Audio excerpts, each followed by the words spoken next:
पहलगाम में हुआ आतंकी हमला उन सेकुलर लोगों के मुंह पर तमाचा है जो कहते हैं कि आतंकवाद का कोई धर्म नहीं होता। तो आतंकवाद का कोई धर्म नहीं होता। अगर धर्म नहीं होता तो पहलगाम में जो 27 लोग धर्म के नाम पर मारे गए वो क्या था? और तो और हमारे देश का विपक्ष एक तरफ आतंकी हिंदुस्तान की मिट्टी पर धर्म पूछकर जान ले रहे हैं और दूसरी तरफ विपक्ष संसद में जाति पूछ कर कुर्सी मांग रहा है। जाति जाति जाति जाति जाति जाति तुम्हारी जात क्या? पहलगाम में मारे गए पर्यटक यूपी, महाराष्ट्र, गुजरात, कर्नाटक, तमिलनाडु और उड़ीसा के साथ साथ नेपाल और विदेश से भी थे, लेकिन उनका न देश पूछा गया, न राज्य और न ही जाति पूछा गया, तो बस धर्म। आप बोले ना मुझे क्या बोलते भेलपुरी खाने से मेरा पति साइड में था, एक इंसान है उसने उसको गोली मार दी। यहाँ पे उसने बोला कि शायद मुस्लिम नहीं है, उसने उसको गोली मार दी। अरे देश का विपक्ष, जब एक देशवासी को सिर्फ उसके मजहब के नाम पर मारा जाए तो आपकी जातिवादी राजनीति किस जमीन पर खड़ी है? पूछिए खुद से ये सवाल अगर इंसानियत है तो।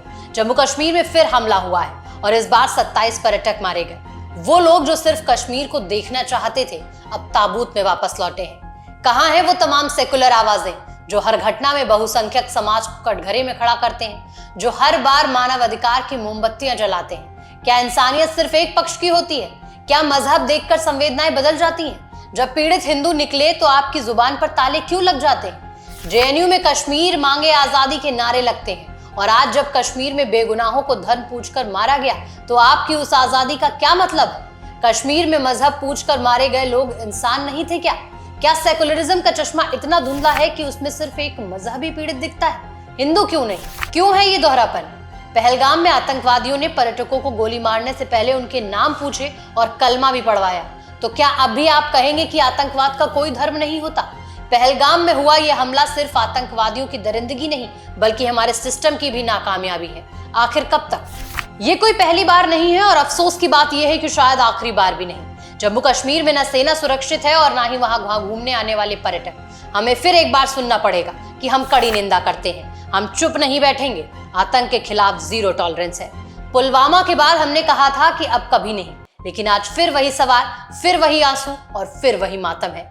सवाल यह है कि इतने हाई सिक्योरिटी जोन में आतंकवादी कैसे घुसे?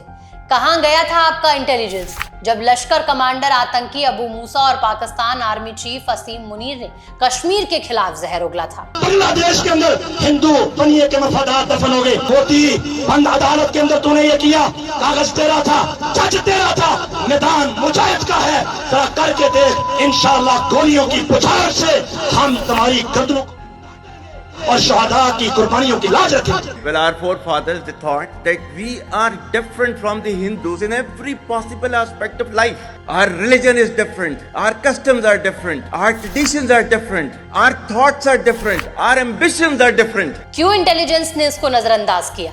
और सबसे अहम, क्या 27 परिवारों की चीखें सत्ता के गलियारों तक पहुंचेंगी या फिर ये भी सिर्फ एक आंकड़ा बनकर रह जाएंगे?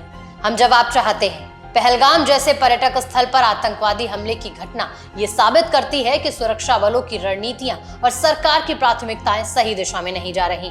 सालों से कश्मीर में सेना और पुलिस की भारी तैनाती के बाद भी क्यों बार बार आतंकवादी ऐसे हमले करने में सफल हो रहे हैं? कश्मीर में आर्टिकल 370 हटा, बेहद खुशी की बात है। हम लाल चौक पर झंडा फहरा पाते हैं, ये भी खुशी की बात है। लेकिन जब कश्मीर में विकास की धारा बहने लगी तो सरकार और इंटेलिजेंस निश्चिंत हो गए और पाकिस्तान सतर्क। नतीजा हम सब ने देखा। लेकिन पहलगाम में ये लाल खून बर्दाश्त नहीं किया जाएगा। क्या यही है उस सरकार की सुरक्षा नीति जो बार बार कश्मीर में शांति बहाली करने का दावा करती है? खैर, आपकी क्या राय है इन सवालों पर? क्या ये सवाल उस जनता के नहीं है जो अपनी सुरक्षा को लेकर चिंता में है? फिलहाल मुझे यानी रागनी को दीजिए इजाजत और देखते रहिए दी हो हल्ला।